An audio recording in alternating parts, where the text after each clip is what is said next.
देश की सबसे बड़ी एयरलाइन इंडिगो इन दिनों गंभीर संकट से घिरी है। बीते एक हफ्ते में जिस तरह हजारों यात्री परेशान हुए, एयरपोर्टों पर लंबी कतारें लगीं और फ्लाइटें लगातार रद्द होती रहीं, उसके बाद अब कार्रवाई की बारिश तेज हो चुकी है। शुक्रवार को नागरिक उड्डयन नियामक डीजीसीए ने बड़ा कदम उठाते हुए अपने 4 फ्लाइट ऑपरेशन इंस्पेक्टर को सस्पेंड कर दिया। ये वही अधिकारी थे जो एयरलाइन की सुरक्षा, ऑपरेशन और नियमों की देखरेख करते हैं। माना जा रहा है कि यह फैसला सीधे तौर पर उन कमियों और लापरवाहियों से जुड़ा है जिनकी वजह से इंडिगो की उड़ान व्यवस्था चरमरा गई। इधर डीजीसीए की 4 सदस्यों वाली विशेष कमेटी शुक्रवार को भी इंडिगो के सीईओ पीटर एल्बर्ट्स से मिलने वाली है। ये पूछताछ पिछले हफ्ते बड़े पैमाने पर कैंसिल हुई फ्लाइटों पर केंद्रित होगी। सीईओ से जानना होगा कि एयरलाइन इतने बड़े ऑपरेशन संकट को कैसे नहीं पकड़ पाई और किन स्तरों पर प्लानिंग फेल हुई। गुरुवार को ही सीईओ लगभग 2 घंटे तक डीजीसीए के सामने बैठे रहे, जहां उनसे ऑपरेशंस, क्रू मैनेजमेंट, रिफंड और मुआवजे से जुड़े सवालों की लंबी सूची पूछी गई। कहा जा रहा है कि इस पूछताछ के बाद डीजीसीए का रुख और भी सख्त हो सकता है। संकट का असर यात्रियों पर सबसे ज्यादा दिखा। गुरुवार को दिल्ली और बेंगलुरु जैसे बड़े एयरपोर्टों पर ही 200 से ज्यादा फ्लाइटें रद्द हुईं। कई यात्री घंटों इंतजार में फंस गए। शिकायतें बढ़ीं तो सिविल एविएशन मिनिस्ट्री ने अपनी तरफ से और कड़े निर्देश जारी किए।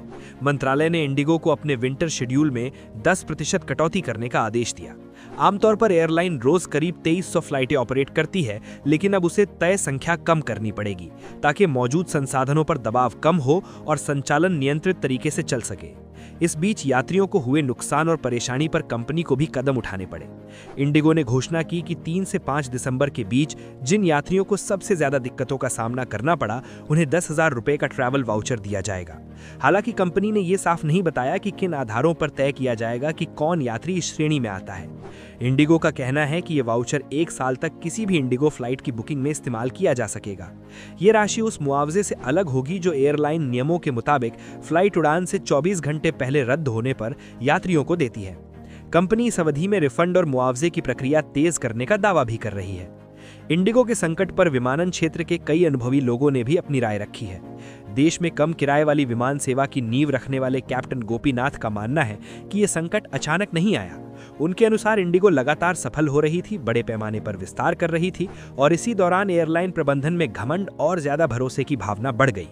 यही कारण रहा कि बदलते हालात और क्रू प्रबंधन की चुनौतियों को समय रहते समझा नहीं गया। जब तक एयरलाइन को स्थिति की गंभीरता का एहसास हुआ, तब तक फ्लाइटों का ढांचा टूटने लगा और यात्रियों की नाराजगी फूटने लगी। अब हालात ये हैं कि हर दिन डीजीसीए की नई बैठकें हो रही हैं, कमेटियां सक्रिय हैं और इंडिगो के शीर्ष प्रबंधन पर लगातार दबाव बढ़ रहा है। सीईओ पीटर एल्बर्ट्स पर भी सवालों की बरसात जारी है। एयरलाइन पहले से ही देश के एविएशन बाजार का बड़ा हिस्सा संभाले हुए है, इसीलिए उसके संचालन में आई कोई भी गड़बड़ी सीधे लाखों यात्रियों को प्रभावित करती है। इसी वजह से सरकार और डीजीसीए दोनों ही इस बार बेहद सख्त रुख में दिखाई दे रहे हैं। कुल मिलाकर इंडिगो पर अब हंटर चल चुका है। ये संकट एयरलाइन के लिए बड़ा सबक है कि सफलता के बीच ऑपरेशन और सुरक्षा के मूल नियमों को कभी ढीला नहीं छोड़ा जा सकता। आने वाले दिनों में ये देखना होगा कि इंडिगो इन झटकों से कैसे उभरती